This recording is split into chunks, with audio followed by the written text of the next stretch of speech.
Tengan muy buenos días, buenas tardes o buenas noches en el momento que ustedes lo estén viendo. Bienvenidos a la clase de lenguaje y literatura, clase 3, cuarto periodo. Esta vez, ¿verdad? Se va a tomar en cuenta un tema, la cultura y la sociedad en España, que está desde la página 230 y ahí están, ¿verdad? Hasta la 232. También se va a tomar en cuenta, ¿verdad? El siguiente tema en donde toma en cuenta la generación comprometida. Eso lo van a encontrar, ¿verdad? En la página 233. Está la generación del 98, la generación del 27, ¿verdad? Ahí están las páginas de la generación del 27, página 235 a la 236. La narrativa del siglo XX desde la página 237 hasta la página 239. Se las digo, ¿verdad? Porque les sirve a ustedes para que la busquen en el libro, ¿verdad? Igual yo también trato de sacar solamente información del libro para que a ustedes no se les dificulte, ¿verdad? Por cualquier duda. Entonces rápido lo buscan en el libro. Y el examen, ¿verdad? Siempre va a estar en el mismo horario. Vamos a iniciar. Contenido 1. La cultura y la sociedad en la España del siglo XX. El contexto histórico español. El siglo XIX finaliza en España con el llamado desastre del 98. España perdía las últimas colonias de ultramar, Cuba, Puerto Rico y Filipinas, como consecuencia de la derrota militar sufrida frente a la flota estadounidense. Estos hechos tuvieron lugar en un momento en el que el país vivía fuertes tensiones sociales, provocados por las malas condiciones de vida del proletariado, el atraso científico y tecnológico, sumado a la inestable situación social, inquietaba a los intelectuales de la época, que plantearon la necesidad de modernizar el país. En el plano político, tras un prolongado periodo de conflictos políticos y sociales, el monarca XIII apoyó en 1923 el golpe de estado de Miguel Primo de Rivera, quien impuso una dictadura.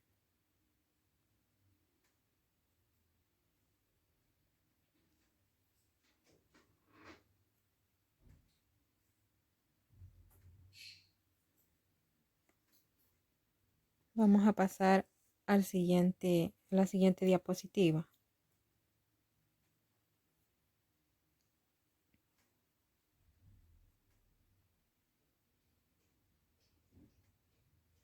Vamos a hablar en la siguiente diapositiva, ¿verdad?, del periodo de entreguerras y también de la dictadura a la guerra civil.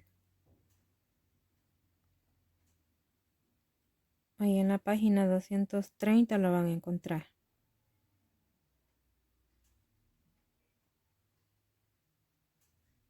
El periodo de entreguerras.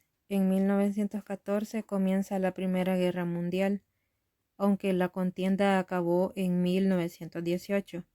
Las duras condiciones impuestas por los vencedores a los países vencidos y la recesión económica dieron lugar al nacimiento del fascismo en Italia y a los nazis en Alemania, ambos basados en el militarismo, la exaltación patriótica y el autoritarismo. La política expansionista de Alemania, Italia y Japón condujo al estallido de la Segunda Guerra Mundial, 1939-1945.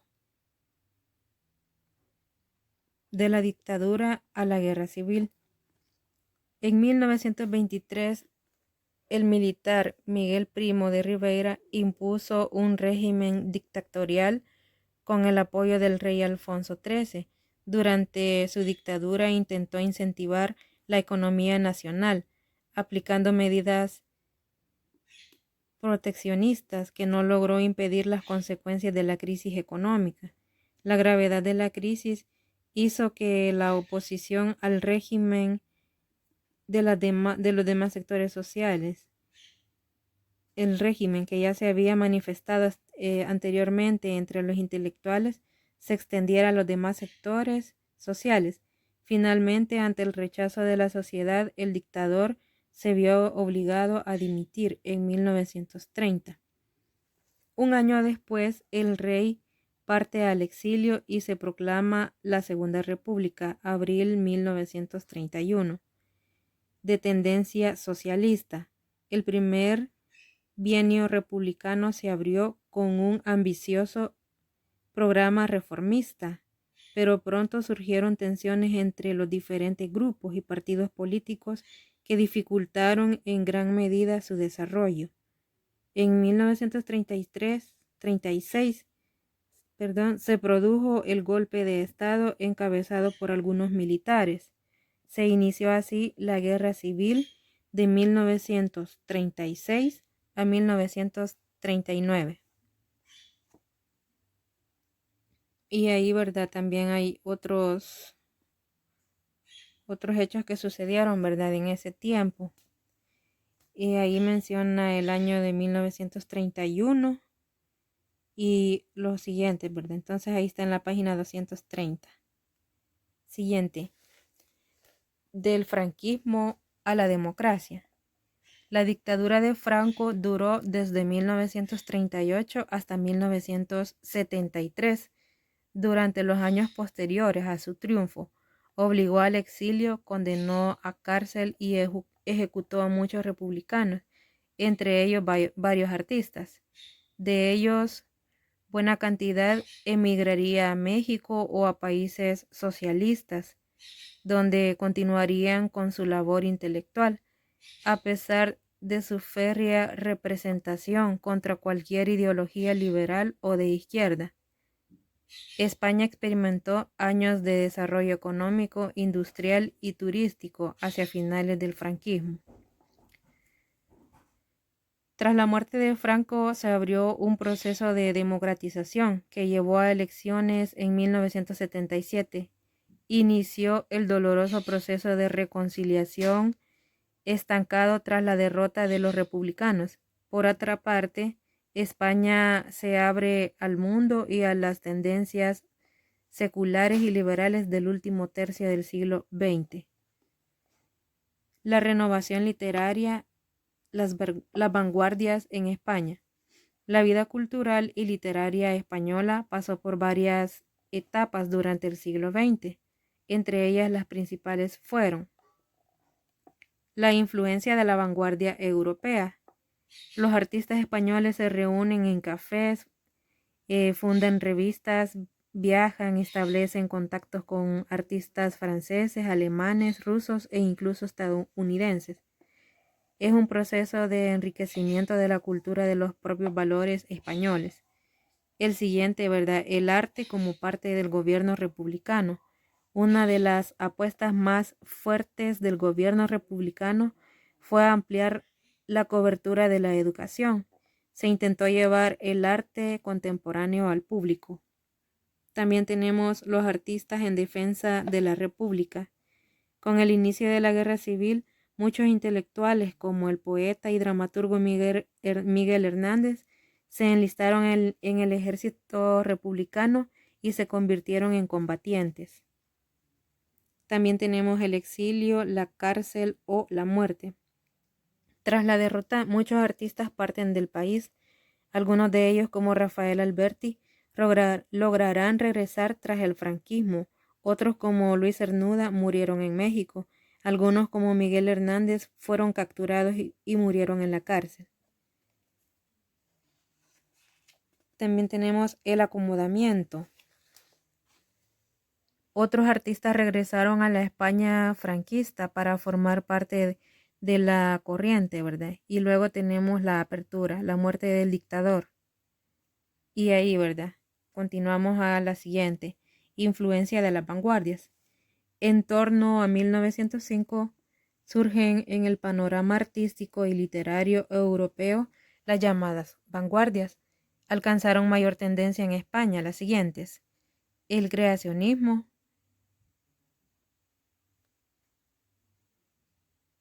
también tenemos el surrealismo,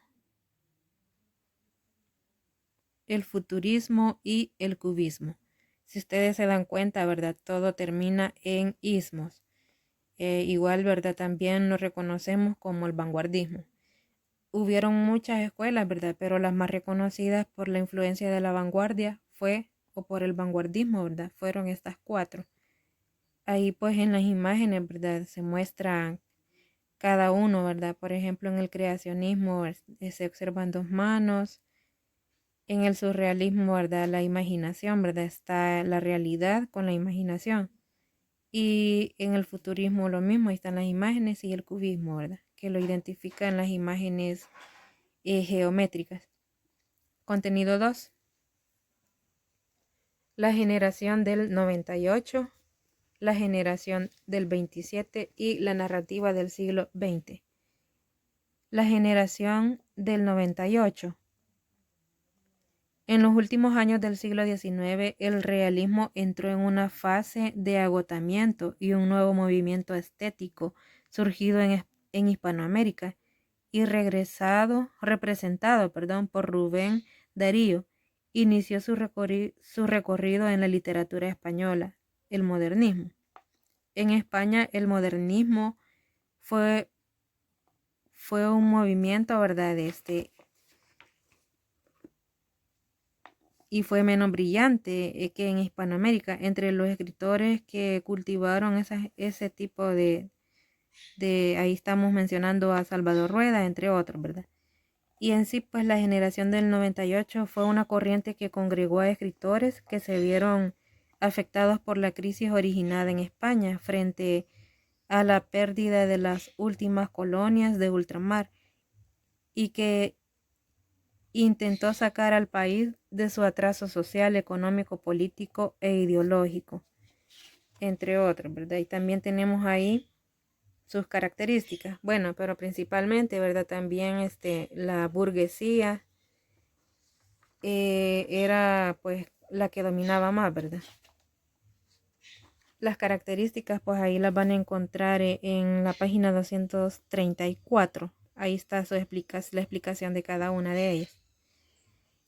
Luego, los temas que tomó en cuenta la generación del 98 fue la idealización del paisaje como símbolo del alma española y cuyas descripciones poéticas expresan la emoción que siente el contemplador.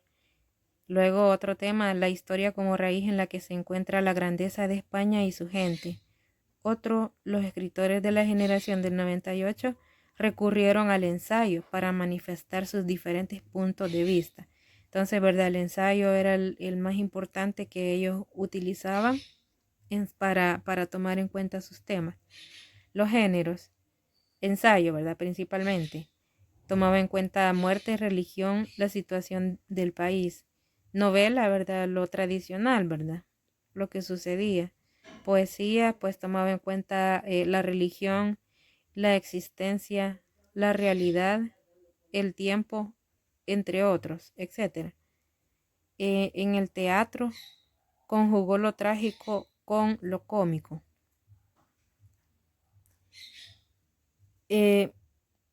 La primera pues reflejó los vicios y las virtudes de la burguesía. Su máximo representante fue Jacinto Benavente. El teatro como conjugó lo trágico y lo cómico, entre sus autores estaban Carlos Arniches. Se desarrollaron más que todo, ¿verdad? En el teatro sobre comedia burguesa y el teatro cómico.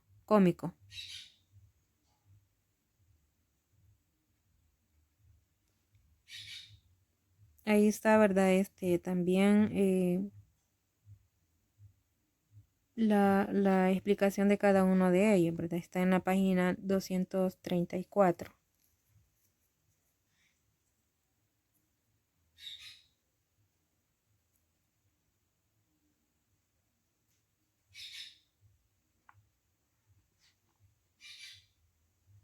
Ahí también en el libro, en la misma página 234, se observa, ¿verdad? Miguel de Unamuno, 1864-1936.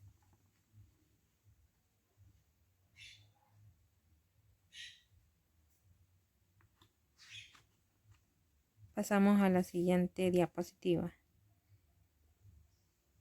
La generación del 27.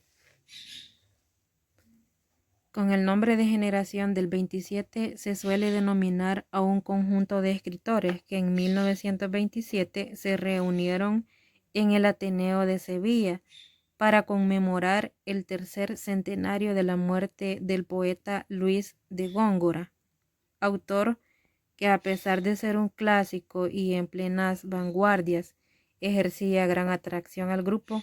Su tema de renovación será sobre todo la lírica. Esta generación también es conocida como los nietos del 98 o generación de Lorca, por ser el poeta más reconocido del grupo. En 1925 obtuvieron el Premio Nacional de la Apertura de la Literatura de 2 poemarios, Versos Humanos, de Gerardo Diego, y Marinero en Tierra, de Rafael Alberti. A la altura de 1925 se consideró agotada la iconoclastia vanguardista y se empezó a producir un arte nuevo. Los autores, ¿verdad?, más representantes de la generación del 27, pues Rafael Alberti, ahí están en el orden, ¿verdad?, en la imagen, Gerardo Diego, Dámaso Alonso, Federico García Lorca, Jorge Guillén, Manuel Alto Aguirre, Rafael Alberti, Pedro Salinas y Luis Cernuda. Principios estéticos que tomaba en cuenta la generación del 27. Pues el primero, la condena de la poesía realista, del sentimentalismo y de la identificación emocional del espectador o del lector con la obra. La siguiente, la consideración de los contenidos como irrelevantes frente al aspecto formal y técnico de la obra, lo cual se tradujo en un alto grado de conciencia artística. Y el último, ¿verdad?, pues son considerados cosmopolitas.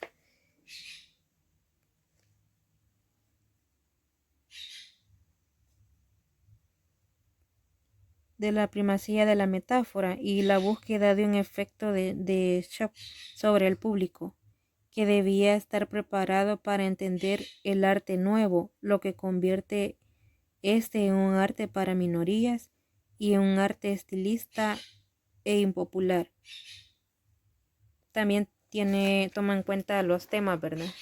Los temas, pues, son la guerra y la realidad humana frente a la guerra, el exilio y nostalgia por la tierra, la realidad social y la preocupación por los grandes problemas del ser humano, la muerte, el amor, el destino, la religión, las pasiones. Y el último, el folclore y las raíces populares. La generación del 27 protagonizó uno de los momentos de máximo esplendor de la lírica española, siendo ese su género preferido. Dentro de la generación se suele distinguir un núcleo de poetas castellanos, entre los que se encuentran Pedro Salinas y Jorge Guillén, y al grupo andaluz representado entre otros por Federico García Lorca y Rafael Alberti. Algunos de estos autores escribieron obras de teatro, como lo hizo Federico García Lorca. Otros prefirieron escribir ensayos u obras de teoría literaria.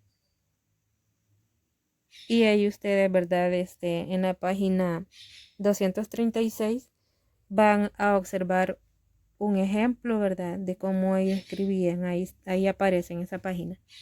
Y también es mencionada la generación del 36. La leen, por favor. La narrativa del siglo XX. Características. Debido a la diversidad de los movimientos culturales, luego de las vanguardias, fue difícil establecer características generales para la narrativa contemporánea. Sin embargo, hay ciertas constantes como las siguientes.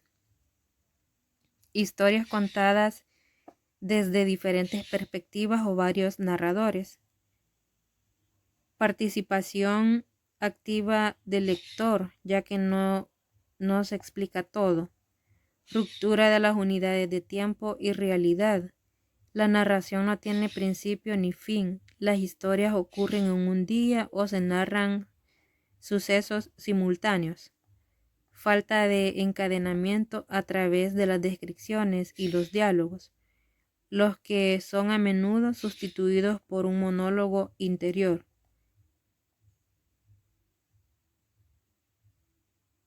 Luego está la revelación de problemas sociales, actitudes irracionales, incidencia de los desarrollos técnicos en la construcción del mundo, relativismo moral, etc.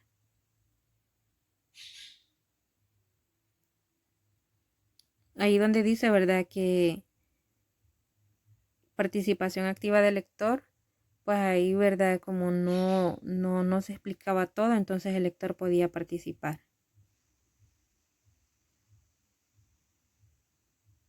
Primera mitad de la narrativa del siglo de oro, del siglo XX.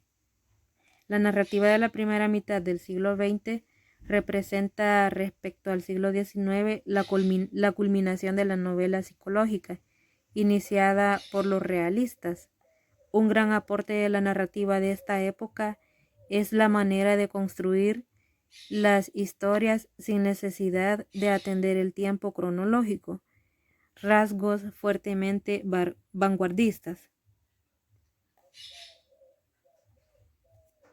Otros se inclinarán por el realismo social,